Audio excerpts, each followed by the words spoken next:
Hey, hey, hey, welcome back. I'm so glad you could be on today. I just wanted to talk today a little bit about the spoon theory. I don't know if you've ever heard of the spoon theory, but it is just something that I had found years ago after I was diagnosed with fibromyalgia. And it was so crazy because my mom was actually diagnosed before I was. And she came to my house and she threw this paper at me and she said, "Here's my diagnosis. I don't even know what this is." And I said, "What on earth is fibromyalgia? I've never even heard of it." So I Googled it. It's so funny. They tell us not to Google things, right? So I Googled it and I searched it and I started crying. And I called my mom up and I said, "Mom, I feel like this every day of my life." And she said, "You do?" And I said, "Yes. What do I do?" And this was July of 2010. And she said, "You need to call." We had the same doctor. She's like, "You need to call Joanna and you need to get an appointment and you need to get diagnosed like me." And I called and I kind of put it off. And I'm just being honest. And finally, in October, mind you, she was diagnosed in July. So July, August, September, October, I finally went in. When I went in, she had me do the same thing she had my mom do. And she said to me, "My goodness, you have it worse than your mom." And I didn't know how to take it at first. I'm just being transparent. I did not know how to take that response from her. And I said, "Oh," and I said, "What do I do now?" And I was kind of met with, "Well, I don't know. Now you have a diagnosis, and what more do you want?" Right. And I didn't know what to do after that and how to navigate it. And nobody really gave me support. And shortly after that, Joanna retired. Um, and she was in the process of kind of retiring and over the next like year or two. And so I just kept drinking alcohol. I kept partying. I kept doing the things that I had been doing um, for years, right? Because it was the only thing that would numb stuff so that it didn't hurt. And I know that just sounds just rough. It was. um, Being an alcoholic, that was my vice. And so that really just was something that I used. And then I ended up getting my medical marijuana card. And I had used marijuana recreationally. And then I didn't realize that while using it recreationally, it was actually helping with the pain of the muscles and of the body. I also didn't realize that I had a traumatic brain injury at the time. Um, Being assaulted not once but twice in 2009, I developed a brain injury, post-concussive syndrome or concussive syndrome. It's basically what football players get when their head gets rattled too much inside their helmet from being hit at high blows and impacts. And so I didn't know I had that. I actually wasn't diagnosed with that until late 2017. So I went years, years and years not knowing that I had this traumatic brain injury. So as I started using medical marijuana in 2010, I soon found myself being able to cope more. I found myself being able to feel better. And so um time kind of progressed and I got back into like my exercising and really working on my health. And that was just something that was helping, right? So then um things seemed to be going okay. Like I was finding something that worked. I didn't realize that the medical marijuana was actually helping the traumatic brain injury heal either. No idea at the time. And I also didn't realize that um anything that I did dramatically to my body would trigger things to make things like come out, right? I didn't realize that was going to be a thing. And so in 2012, I got pregnant. Actually in 2011, at the end of 2011, I got pregnant with my last baby. After being told I couldn't have any more children. I had had a cancer scare in 2011, or 2010, at the end of 2010 and beginning of 2011, that I had to go and have my cervix scraped and all this awesome fun stuff. And then the doctor told me that the likelihood of having children was better off. It was like better to, it was like a zero, like a 0% that I could have a baby again. And I was going through divorce, my second divorce, and it was a domestic violence divorce. So I wasn't looking to have more children. I had actually told him that's fine. I'm a single mom now with 3 kids after domestic violence. I'm going through divorce. I don't want more children. And so that's okay. It's God's plan. It's okay.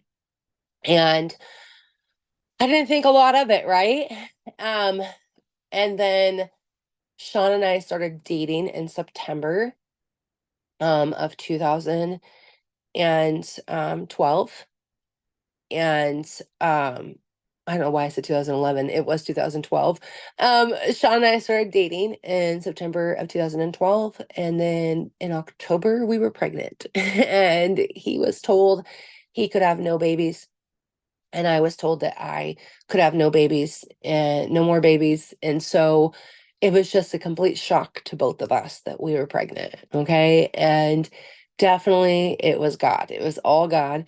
Um, when he told me that he thought I was pregnant, now every man I've ever been with has told me I was pregnant before I knew I was pregnant. I don't know if anybody else has experienced that, but that's been my experience with all 4 of my kids.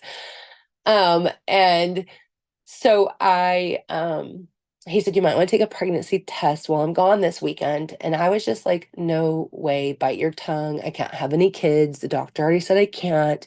He's like, I can't either. At my 25th year checkup, they said I couldn't have any kids. He's like, but I have a feeling that we're pregnant. You're glowing. You're gonna want to go get a pregnancy test.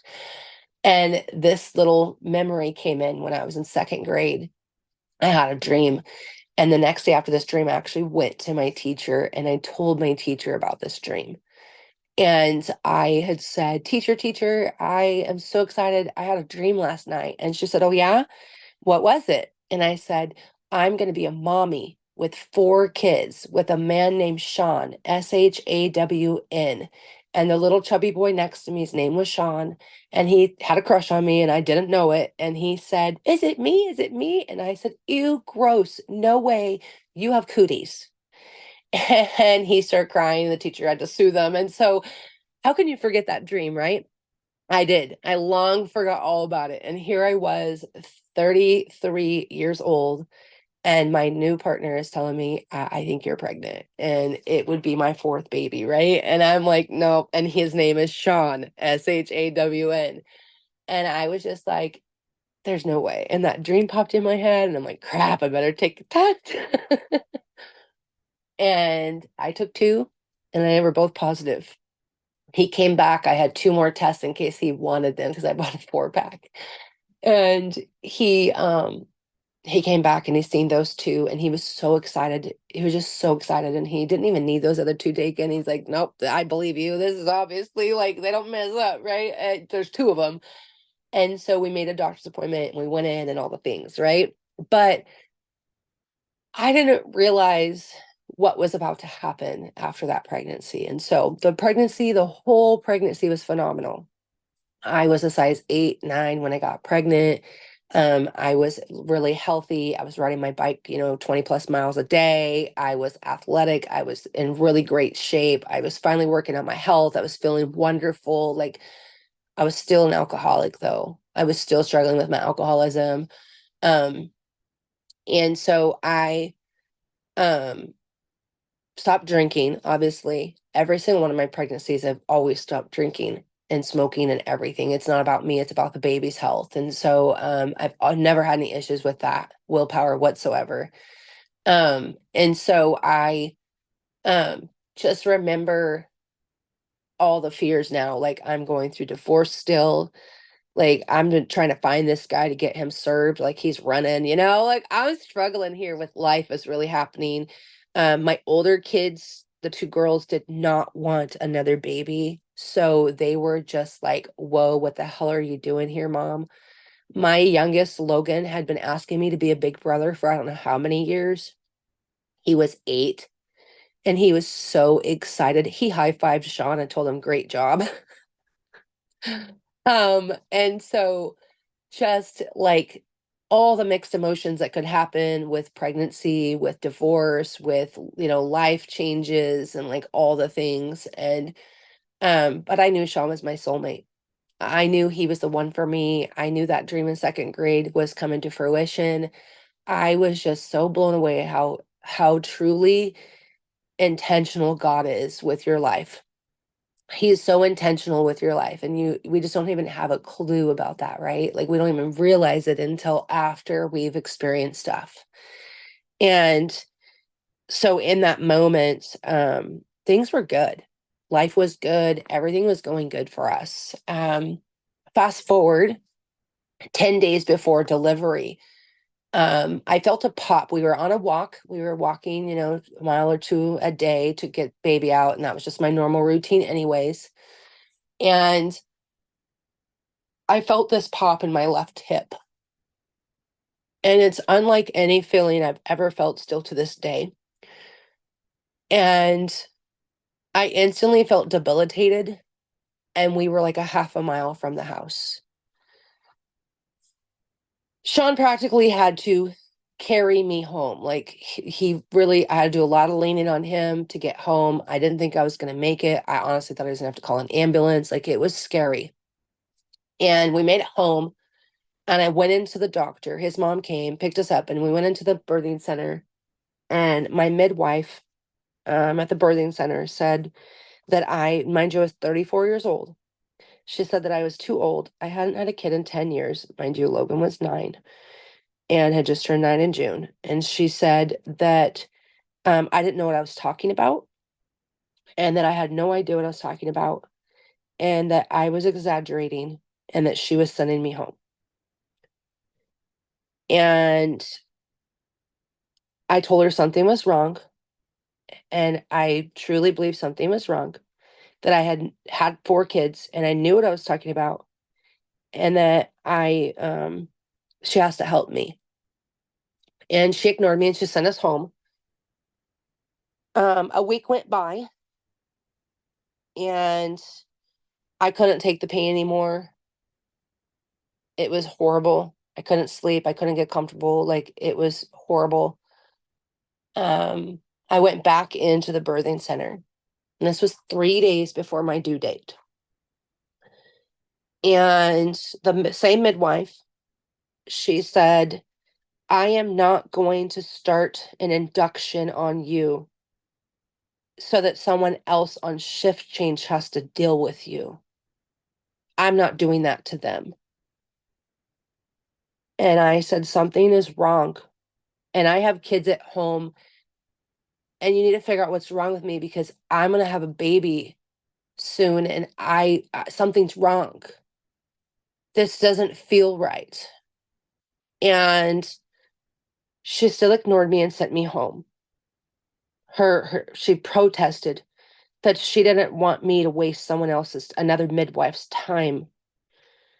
And so I got sent home, and she told me that she would induce me on my due date 3 days later. 3 days later, I went back for the induction. I told her I still had something wrong. I told her I didn't feel right. And I explained to her the pain that was coming in my back and in my left leg.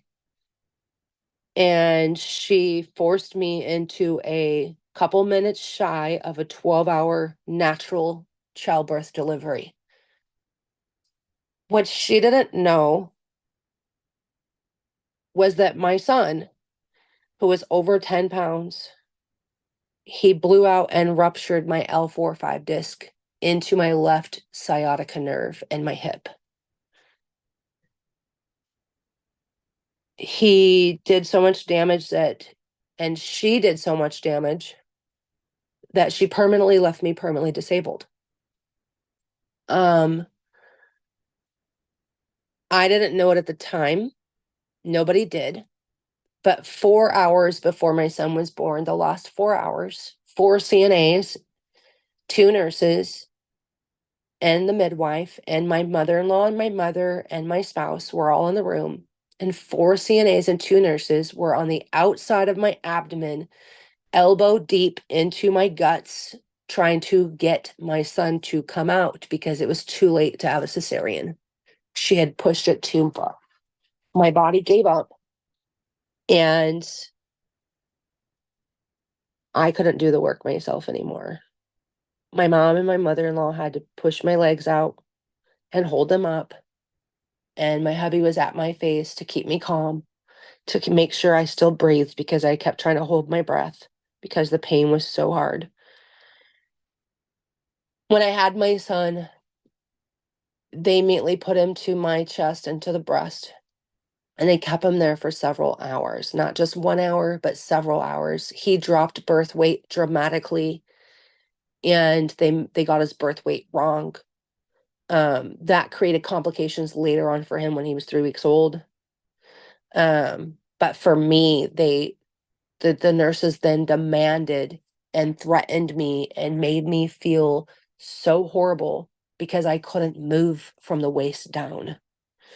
I was struggling to walk, like even move in bed. And they said, if you don't get out of bed right now, we're going to make you stay here for another 2 or 3 days and you won't like it. And so my partner, he helped me get out of bed to shower. He knew something was wrong. He knew something was wrong.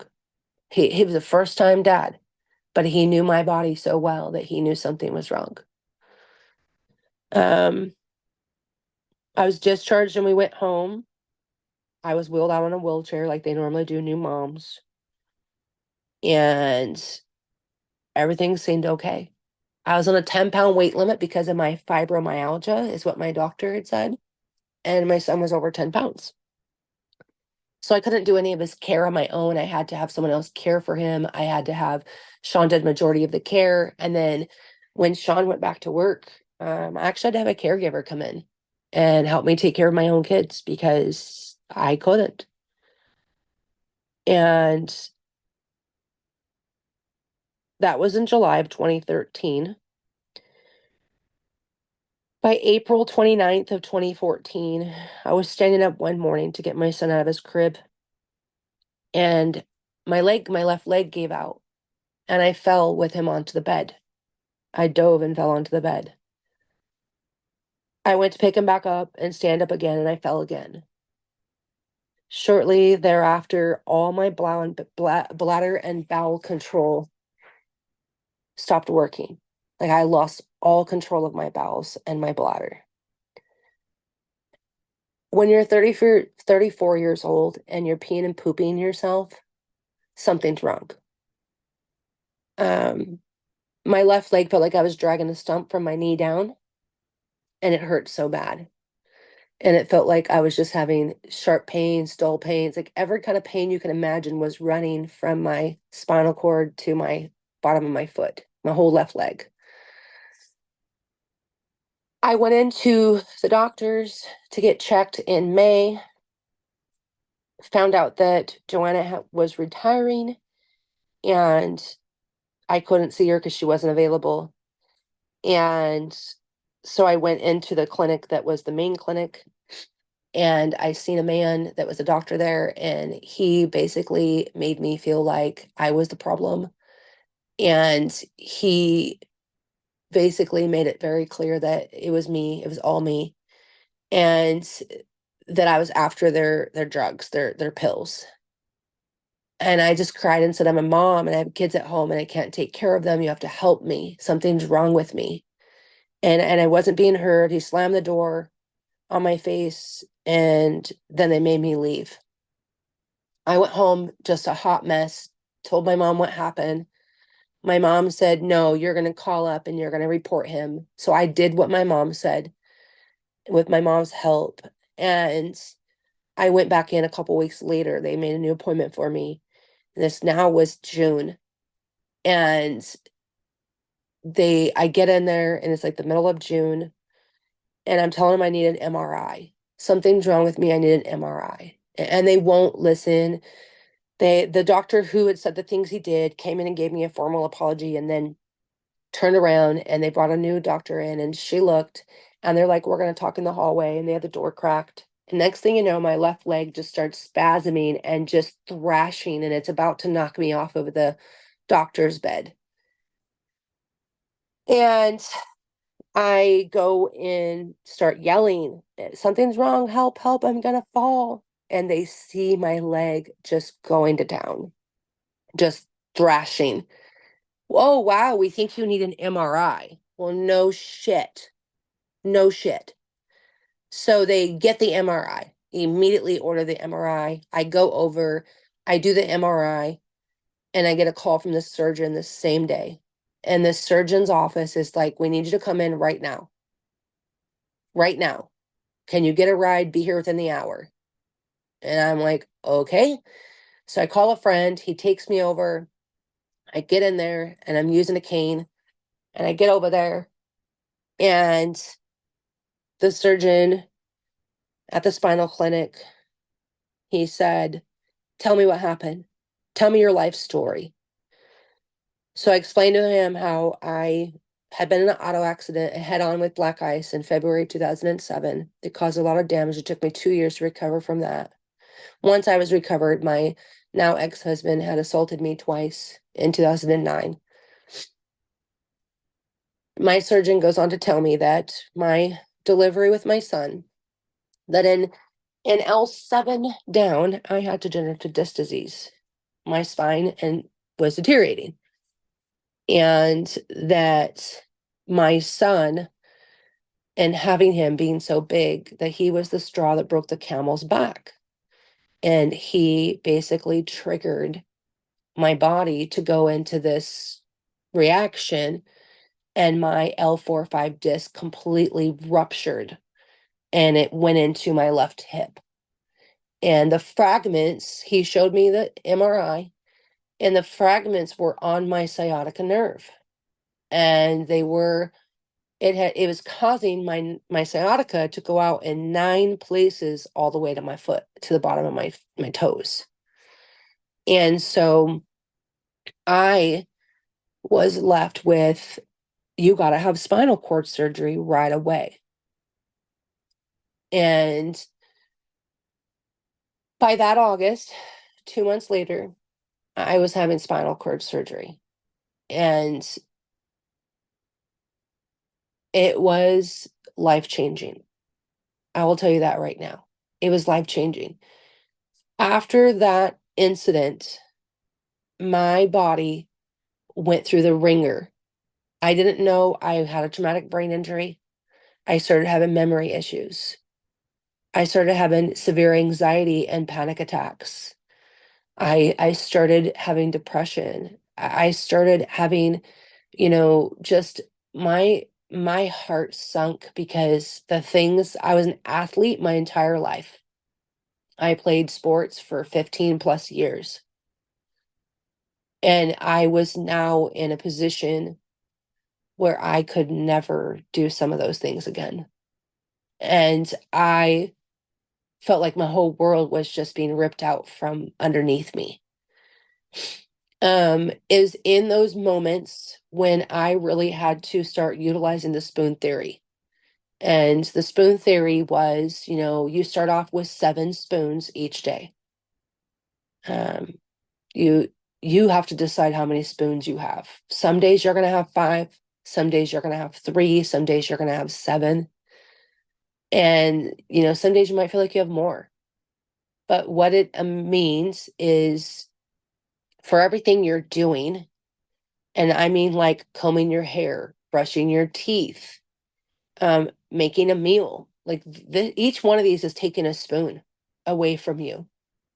So if I wanted to do my hygiene, I might only get to do my hygiene, and that might be what I get done for the day. And I had to learn to be grateful I got it done.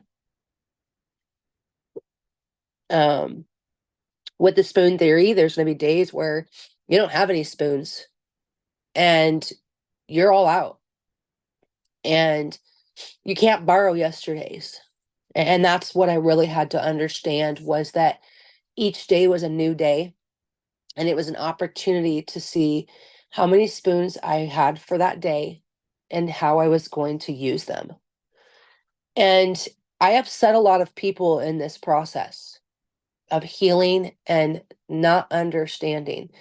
So from the onset of that injury all the way until I was finally properly starting to get diagnosed in 2021, I finally got my last diagnosis.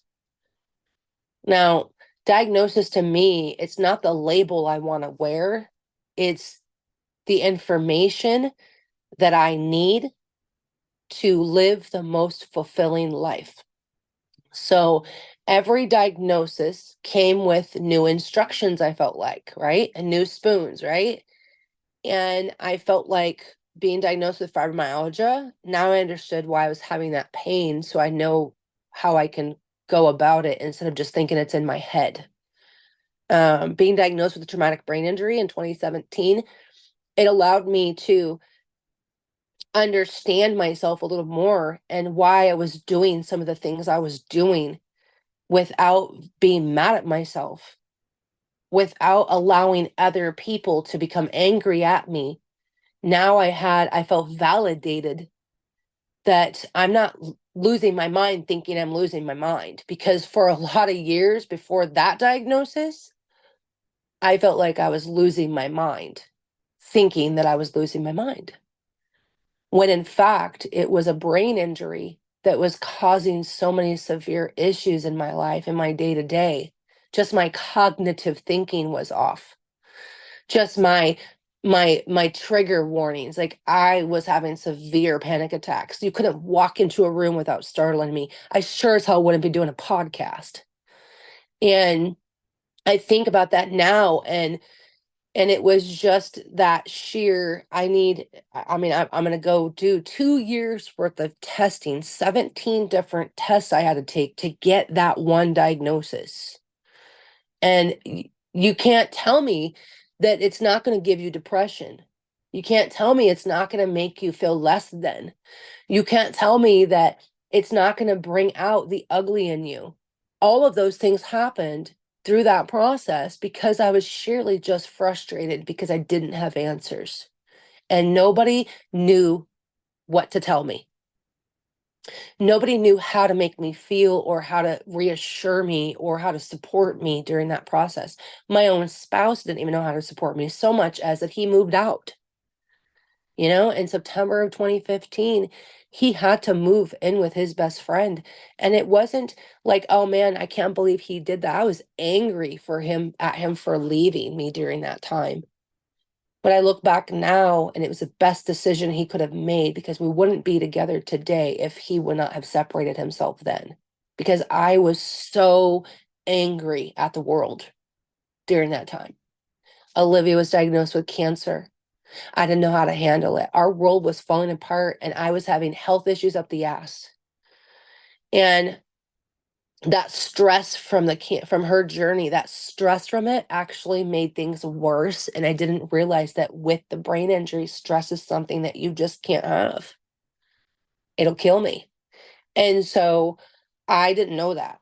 And so it was sending me into just all these crazy like attacks, and I felt like I had this vice on my entire torso, body, my guts and everything were just being twisted in knots, with this vice just being tightened up as tight as they could go, and nobody could fix it.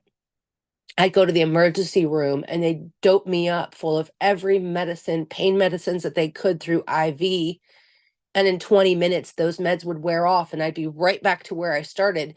but they can't give me meds because they'll kill me if they do, because they already maxed out what they could give me. And I went through that for years and years and years until I was finally diagnosed. And when I got the phone call, I'll never forget. I was laying in bed and I was having an attack.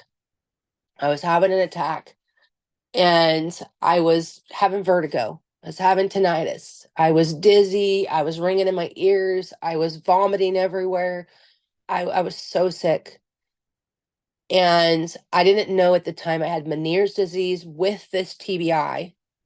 So if you don't know Meniere's disease, it's an inner ear disease from that injury, okay? From that DV assault.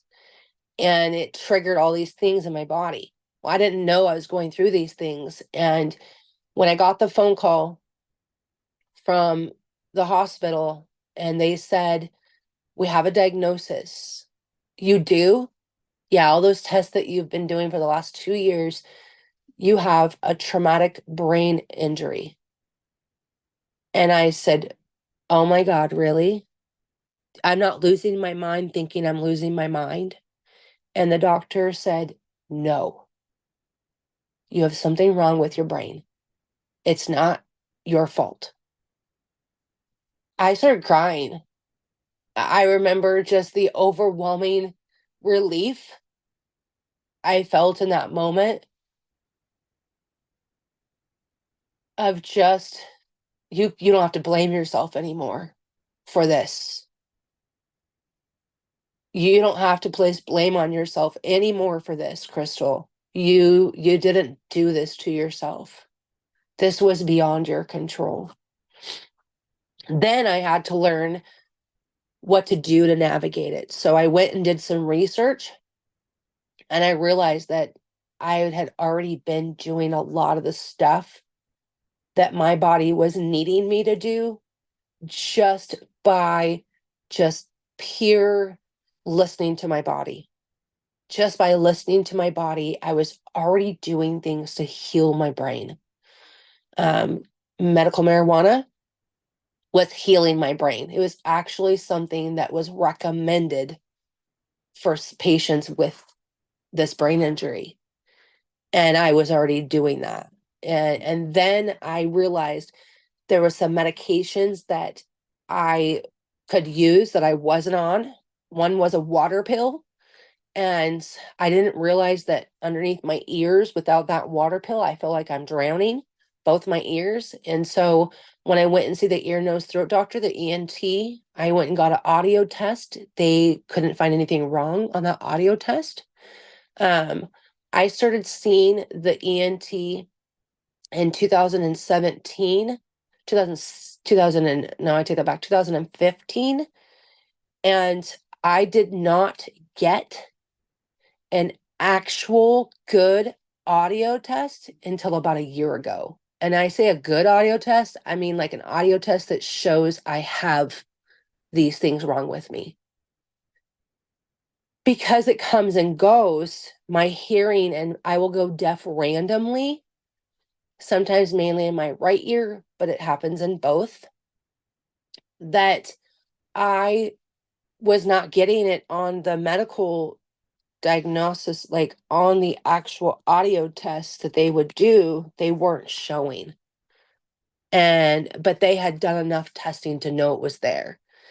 And so about a year ago, a year and a half ago, I got a test and the lady was like, huh, we finally have results. I was having a hard day and I was having a hard hearing day and she could tell. And I'm going to tell you, after going through years of thinking you're losing your mind, it was kind of a relief to have a test like that pop up so that it's like evidence for yourself, even not so much for them, but it's just reassurance for yourself that you're not losing your mind. And so, using the spoon theory, um, some days I have a lot of spoons, some days I don't. And I've learned that it's okay. Some people will say the spoon theory doesn't work because they just don't understand that each day you have to decide how many spoons you have when you wake up. And I think that was what I had to learn.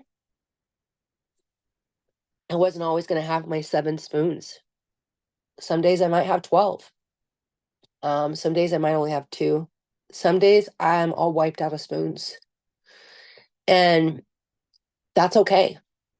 The biggest thing with having the spoon theory was something that helped me navigate those charted waters, the uncharted waters, I should say, um, when I was really brand new with my diagnosis and trying to understand them more. And the last diagnosis I received in 2021, and that was a pain complex syndrome. They call it RSD today. And with RSD, it basically, if you have a brain injury and if you have like a spinal cord injury or like fibromyalgia, it basically can be triggered when you have those things because the brain is misfiring things, and it likes to go after like one side or the other of your limbs. And so for me, it's my left side. Um, in November of 2020, I almost lost my entire left arm and hand. Um, it spazzed out randomly, did these random spazzes, and threw my hand like I was a full grown man punching myself in the leg. And then it just froze and stuck, like almost like looking like my hand looked like I was making a C with my thumb and my fingers. And it stayed like that until I found something for for inflammation, to get the inflammation down. And that was when I went into my doctor. I'd already been suffering for almost 9 weeks because she was out on vacation. And when she seen me, she took one look at me and she knew my diagnosis. When I went and I checked on that disease, and I actually like started to investigate like what I needed to do and where I was at, because there's certain stages of this disease. I'm on the final stage. Um, but I had been doing everything that I was supposed to be the entirety of my life. I was so blown away that I was already treating it, not knowing I was treating it. So I actually prolonged it for quite a while. And so now today, I know my limits. I know what I'm capable of. I understand my body more. And I've just learned that like injuries can come, and when they come, a bruise is like a break, you know. If I bump into a wall, I feel like I dislocated my arm, like it's just the most insane thing. I actually stepped off a curb on my left foot last September and popped my heel on the curb, and it didn't heal, and I'm still actually dealing with that injury and going through um water therapy and physical therapy for it. It actually fractured and broke my fasciata bone and caused some damage in there. And so it didn't want to heal. And so I'm having to deal with those kinds of things now as I'm navigating life, right?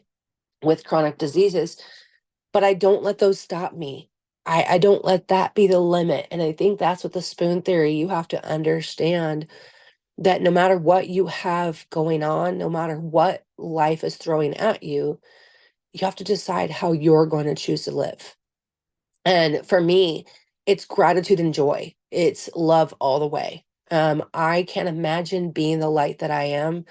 I can't imagine not being that person today. I could definitely complain and have a lot to complain about. And I could definitely make, just life so miserable. But why? Why would I want to do that to the people around me? My energy directly impacts my family's energy. And I've learned that. I've learned that, you know, how I go about things and how I navigate them is so important in my day to day, because it is going to impact those around me. And so for me, I just pace myself, and I know when it's time to take a break, and I know when it's time to just not do something. The dishes can sit a little longer. The laundry can sit a little longer. Like these are just things. And if I'm not feeling well enough to go participate in something, I'm not going to have guilt about it. I'm not going to have shame about it. I'm not going to let anyone else guilt me into trying to do it when I know my body can't.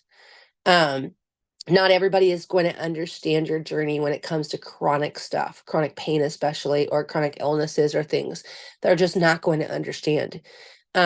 If they live with you in your day to day, they can kind of start getting more of it and understanding it more. But until they, you don't want them to experience it, but until they experience something that they have to go through, they really don't understand the extremes of it. A lot of people used to think I was faking being sick. Um, I actually don't have a lot of relationships with those people today, just being transparent, because I'd never want somebody in my life that thinks that I'm using my chronic diseases or illnesses as a crutch. Um, I don't let them limit me. I will tell you that right now. So many people do. I don't. But I was told by so many people that I was faking it. I was told that that it was a crutch. I was told that it was just an excuse to just try to get attention. And the last thing that I wanted from anyone was that kind of attention. Um, I was told literally by people who I thought really cared about me, family, friends, that, you know, um, just it's so wild to me how many of them still don't understand today. How many of them still don't connect the fact that I really do have these things going on and that they really do impact my day to day and my family's day to day. But what I learned is that they're just not my people, and that's okay. Not everybody is going to be your people, and that's okay. Your job is to find those who are your people and who do understand you and who do get you, and hold on to those people because they are so rare and genuine. They are truly angels. And that's what I've learned. And I've learned that I don't have to hold on to people who don't value me and what I have to offer. If they, don't see more to me than just those things, then obviously I don't want them in my circle. I want people who see past those things. I want people in my circle who don't look at me and, oh, well, I can't go, I can't do this and that because you can't do this. No, no, no, no. I want people to still go live their best lives. And if they want to invite me to the party and they want to allow me to cheer them on, even if I can't participate in one or two specific things, I still want to be a part of it. I still want to be involved. I still want to have that sense of normalcy to be there, right? And I think so many people that suffer with some sort of a limit, struggle with some sort of a limit. I feel like they feel that same way. Now, I'm going to be transparent. There's some things you don't have to invite me. I'm not going to feel bad if you don't invite me to an amusement park to go ride a bunch of rides. Like, I'm not going to feel guilty about that one bit. I don't want to be standing around and watching, and it's just as exhausting standing as it is moving, right? At times. And so there's just everything, everyone has their limits, and they have what they want and how they want to be able to embrace their journey. And I think that that's what I've learned about like having the spoon theory, having it be something that I've used to be able to navigate over the course of time. It's in the beginning when you don't know your limits, the spoon theory helps you start to grasp and get an image, a visual image of those things. But I also truly believe that you aren't limited to what you have wrong with you because you can heal yourself. You can feel better. I can't believe how good I feel today. Am I 100%? I'm going to say I'm 100% even if I'm probably like 80, but I believe that for me, I'm 100%. And for me, I feel like a whole different woman today. Now, granted, I can't go play baseball like I used to for 15 years, right? And disc golf was like my jam for years as an adult, right? Go and ride a bicycle. These are things that Crystal can't do anymore. But that doesn't stop me from being independent from being somebody who still goes and gets a walk in or goes and gets something, goes swimming. There's still things that I can do. There's still things that I'm not limited on. Even though I lost some of those capabilities of being able to, do things like being an athlete for so many years, that really almost took me out. Um, Today I feel so fulfilled. Today I get to share my journey in hopes of showing someone else that they don't have to quit on themselves even when life changes. Even when you have to learn how to navigate and you have to learn new things about yourself that you didn't know before. Something I've learned since, not being able to do some of those things is that I'm still a badass. I'm still capable of doing so much. And I have other things to offer people, not just my physical skills, but I have stories that can impact lives and change people's lives so that they don't have to give up on themselves and they can have hope. I have such a resourceful person. I love being resourceful because I know it helps so many other people. There's so many things about myself that I love today and that I appreciate that I have those qualities today. But before these injuries, I never even recognized them. And so maybe that's you. Maybe you're on a journey now where you've just had a new diagnosis or you've been diagnosed for a long time, but you're just so bitter about it. This is your opportunity to make yourself better and not bitter. Bitterness doesn't heal us, it actually brings on more disease. And so that's something I have learned to navigate is no matter what I have going on, joy is always at my top priority and gratitude and just being so damn grateful that I'm alive, that I'm here for my family, that they get me in their lives every single day. And just thanking God for what I do have, for the love that my family gives me, the patience they have with me, the way we can joke about things today, and now, like, navigating with my daughter, her spouse was in a really bad ATV quad accident at the beginning of August, and he hit his head, and he's dealing with head trauma. Well, your girl knows exactly how that feels, and because my daughter has had to deal with my TBI, she now knows how to navigate her spouse's head injury. She now knows what to expect from it and how to help him, right? And so you never know how or when your life experience. Now, just like Olivia, she had brain surgeries. He had to do the same. So my daughter knows how to navigate those things. She knows what to expect. She knows that Olivia came out of those things walking and talking and doing all the things. So she knows he's going to as well. Like the hope that comes when you've gone through something and now you get to share that experience with somebody else so that they can navigate their life story. That's where the real work begins for me. That's where the real joy begins for me. Because had I not gone through these experiences, had Olivia not gone through these experiences, we wouldn't know how to navigate his journey. But now we get to help him do the best that he can do to heal. And so we're already seeing it. We're already watching it. We're impressed as heck because we know God is just that good. The healing work that is being done and just what is happening in our lives is just so incredible when you allow it to be incredible. And so just know that whatever it is you're battling, you're already equipped to face it. You're already equipped to handle it and go through it, but you have to believe that God has equipped you and that you can. And then you have to give yourself grace and give other people grace as you're navigating the new territories that you're going through, especially if it's a new diagnosis or it's something that you have not really understood. And so the best advice I can tell you is find the resources, and the Mayo Clinic for those things for me is one of my favorite places to go because it seems to have legit information. And I've just been able to navigate the charts and the waters and the different things to know more about myself so that I can help myself. And by helping myself, I'm helping someone else. And so don't be afraid to be your own advocate. Don't be afraid to speak up for yourself. If I was not my children's advocate or my own advocate, we wouldn't have the diagnosis that we have today.